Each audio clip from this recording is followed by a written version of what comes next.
The Journey to Bethlehem, as seen by the mystic and incorrupt Venerable Mary of Agreda.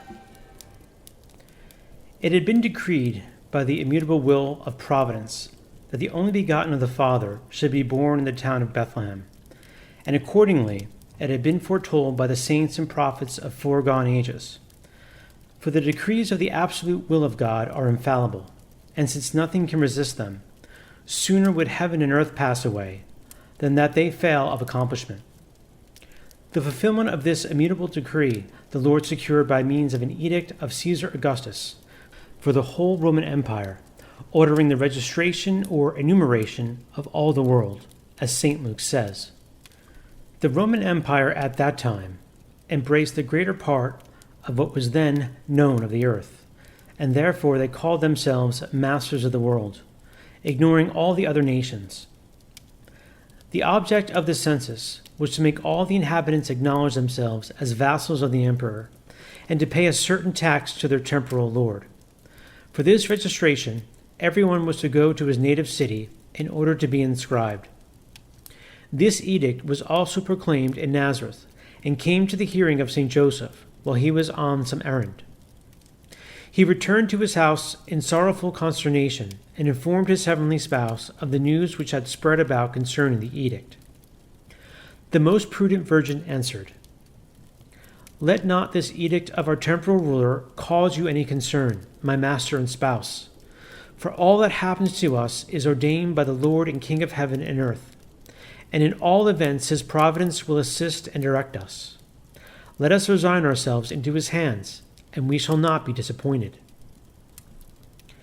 Most Holy Mary was capable of being entrusted with all the mysteries of her Most Holy Son, and she knew of the prophecies and their fulfillment.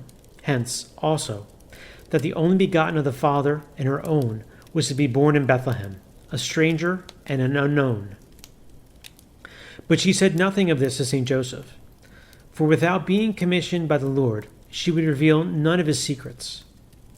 All that she was not commanded to reveal, she concealed with admirable prudence, notwithstanding her desire of consoling her most faithful and holy spouse. She wished to entrust herself to his direction and arrangement without acting the part of those who are wise in their own conceit, as wisdom warns us. They therefore conferred with each other about the course to be pursued, for already the pregnancy of the Heavenly Lady was far advanced, and her parturition was approaching. St. Joseph said, "Queen of heaven and earth, and my mistress, if you have no order to the contrary from the Almighty, it seems to me necessary that I go alone. Yet, although this order refers only to the heads of families, I dare not leave you without assistance, nor could I live without you, nor would I have a moment's peace away from you, for my heart could not come to any rest without seeing you." They at the same time resolved upon the day of their departure, and Joseph diligently searched in the town of Nazareth for some beast of burden to bear the mistress of the world. He could not easily find one because so many people were going to different towns in order to fulfill the requirements of the edict of the emperor. But after much anxious inquiry, St. Joseph found an unpretentious little beast which, if we can call such creatures fortunate, was the most fortunate of all the irrational animals, since it was privileged not only to bear the Queen of all creation and the blessed fruit of her womb, the King of kings and the Lord of lords, but afterwards to be present at his birth. And since it gave to its Creator the homage denied to him by men, as I shall relate, they provided the articles for the journey, which would last 5 days. The outfit of the heavenly travelers was the same as that which they had provided for their previous journey to the house of Zacharias on their visit to Elizabeth. They carried with them bread, fruit, and some fishes, which ordinarily composed their nourishment. As the most prudent virgin was enlightened regarding their protracted absence, she made use of prudent concealment in taking along the linens and clothes necessary for her heavenly delivery, for she wished to dispose all things according to the exalted intents of the Lord and in preparation for the events which she expected. Their house they left in charge of some neighbor until they should return. The most pure Mary and the glorious St. Joseph departed from Nazareth for Bethlehem alone, poor and humble in the eyes of the world. None of the mortals thought more of them than what was warranted by their poverty and humility. But oh, the wonderful sacraments of the Most High, hidden to the proud, and unpenetrated by the wisdom of the flesh. They did not walk alone, poor or despised, but prosperous, rich, and in magnificence. They were most worthy of the immense love of the Eternal Father and most estimable in his eyes. They carried with them the treasure of heaven, the deity itself. The whole court of the celestial ministers venerated them. All the inanimate beings recognized the living and true ark of the Testament, more readily than the waters of the Jordan recognized its type and shadow, when they courteously laid open and freed the path for its passage and for those that followed it. They were accompanied by the 10,000 angels, which, as mentioned, were appointed by God himself as the servants of her majesty during that whole journey. These heavenly squadrons marched along as their retinue in human forms, visible to the heavenly lady, more effulgent than so many suns. She herself walked in their midst, better guarded and defended than the bed of Solomon, surrounded by the 60 valiant ones of Israel, girded with their swords. Besides these 10,000 angels, there were many others, who descended from heaven as messengers of the Eternal Father to his only begotten made man in his most holy mother, and who ascended from earth as their ambassadors with messages and treaties from them to the Heavenly Father. With these wonderful favors and delights, however, the Lord joined some hardships and inconveniences which the Divine Mother encountered on the way. For the concourse of people in the taverns, occasioned by the imperial edict, was very disagreeable and annoying to the modest and retiring Virgin Mother and her spouse. On account of their poverty and timid retirement, they were treated with less hospitality and consideration than others, especially the well-to-do. For the world judges and usually confers its favors according to outward appearance and according to personal influence. Our holy pilgrims were obligated repeatedly to listen to sharp reprimands in the taverns, at which they arrived tired out by their journey, and in some of them they were refused admittance as worthless and despicable people. Several times they assigned to the Mistress of Heaven and Earth some corner of the hallway, while at others she did not fare even so well, being obliged to retire with her husband to places still more humble and unbecoming in the estimation of the world. But in whatever places she tarried, how contemptible soever it might be considered, the courtiers of heaven established their court around the supreme king and sovereign queen. Immediately they surrounded and enclosed them like an impenetrable wall, securing the bridal chamber of Solomon against the terrors of the night. Her most faithful spouse Joseph, seeing the Mistress of Heaven so well guarded by angelic hosts, betook himself to rest and sleep. For to this she urged him on account of the hardships of travel. She, however, continued her celestial colloquies with the 10,000 angels of her retinue. Thus, variously and wonderfully assisted, our travels arrived at the town of Bethlehem at 4 o'clock of the 5th day, a Saturday. As it was at the time of the winter solstice, the sun was already sinking and the night was falling. They entered the town and wandered through many streets in search of a lodging house or inn for staying overnight.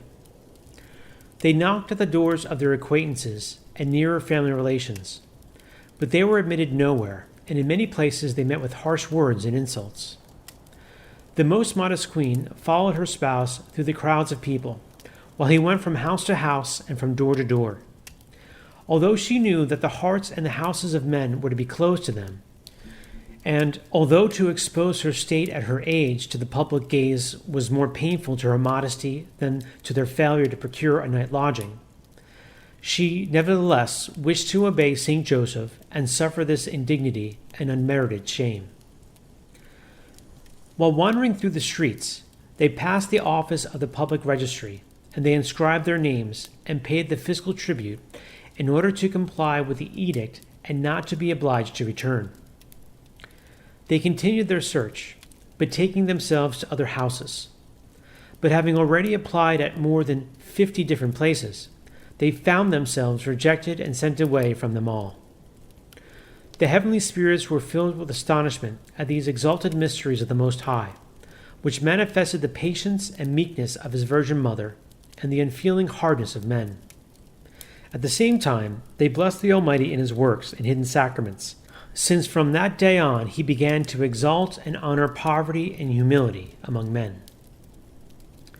It was 9 o'clock at night when the most faithful Joseph, full of bitter and heart-rending sorrow, returned to his most prudent spouse and said, "My sweetest lady, my heart is broken with sorrow at the thought of not only not being able to shelter you as you deserve and as I desire, but in not being able to offer you even any kind of protection from the weather, or a place of rest, a thing rarely or never denied to the most poor and despised in the world.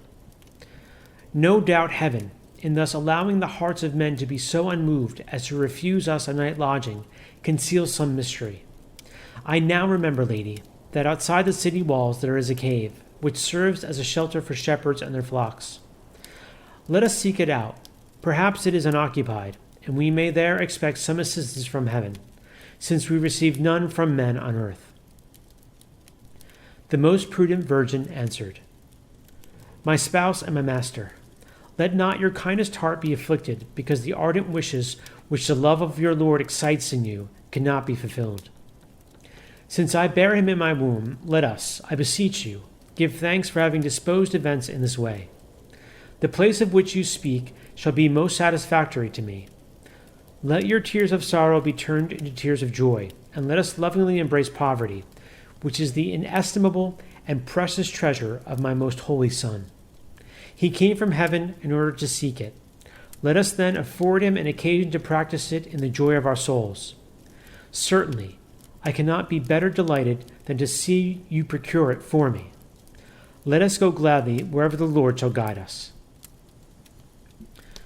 The holy angels accompanied the heavenly pair, brilliantly lighting up the way. And when they arrived at the city gate, they saw the cave was forsaken and unoccupied. Full of heavenly consolation, they thanked the Lord for this favor, and then happened what I shall relate in the following chapter. And now the words of the Queen. The Blessed Virgin Mary speaks to Sister Mary of Agreda. "My dearest daughter, if you are of a meek and docile heart, these mysteries which you have written about and have understood will stir within you sweet sentiments of love and affection toward the author of such great wonders. I wish that, bearing them in mind, you from this day on embrace with new and great esteem the contempt and neglect of the world. And tell me, dearest, if, in exchange for this forgetfulness and scorn of the world, God look upon thee with eyes of sweetest love, why should you not buy so cheaply what is worth an infinite price? What can the world give you, even when it esteems you and exalts you most? And what do you lose if you despise it? Is its favor not all vanity and deceit? Is it not all a fleeting and momentary shadow, which eludes the grasp of those that haste after it? Hence, if you had all worldly advantage in your possession, what great feat would it be to despise it as of no value? Consider how little you do in rejecting all of it for the love of God, for mine and that of the holy angels. And if the world does not neglect you as much as you should desire, do you on your own behalf despise it, in order to remain free and unhampered, to enjoy to the full extent the highest good, with the plenitude of his most delightful love and companionship? My most holy Son is such a faithful lover of souls that he has set me as a teacher and living example of the love of humility and true contempt of worldly vanity and pride. He ordained also for his own glory, as well as for my sake, that I, his servant and mother, should be left without shelter and be turned away by mortals, in order that afterwards his beloved souls might be so much the more readily induced to offer him a welcome, thus obliging him, by an artifice of love, to come and remain with them. He also sought destitution and poverty, not because he had any need of them for bringing the practice of virtues to the highest perfection, but in order to teach mortals the shortest and surest way for reaching the heights of a divine love and union with God. You know well, my dearest, that you have been incessantly instructed and exhorted by divine enlightenment to forget the terrestrial and visible, and gird yourself with fortitude, to raise yourself to the imitation of me, copying in yourself according to your capacity, the works and virtues manifested to you in my life. This is the very first purpose of the knowledge which you receive in writing this history. You have in me a perfect model, and by it you can arrange the converse and conduct of your life in the same manner as I arranged mine, in imitation of my sweetest Son. The dread with which this command to imitate me has inspired you as a being above your strength. You must moderate, and you must encourage yourself by the words of my most holy Son in the Gospel of St. Matthew. Be ye perfect, as my heavenly Father is perfect. This command of the Most High, imposed upon His holy Church, is not impossible of fulfillment, and, if His faithful children, on their part, dispose themselves properly, He will deny to none of them the grace of attaining this resemblance to the Heavenly Father. All this my most holy Son has merited for them. But the degrading forgetfulness and neglect of men hinder them from maturing within themselves the fruits of His redemption. Of you particularly I expect this perfection, and I invite you to it by the sweet law of love which accompanies my instruction. Ponder and scrutinize, by the divine light, the obligation under which I place you, and labor to correspond with it like a faithful and anxious child. Let no difficulty or hardship disturb thee, nor deter you from any virtuous exercise, no matter how hard it may be. Nor be content with striving after the love of God and salvation of thyself alone. If you would be perfect in imitating me and fulfilling all that the gospel teaches, you must work for the salvation of other souls and the exaltation of the holy name of my Son, making yourself an instrument in His powerful hands for the accomplishment of mighty works to advance His pleasure and glory.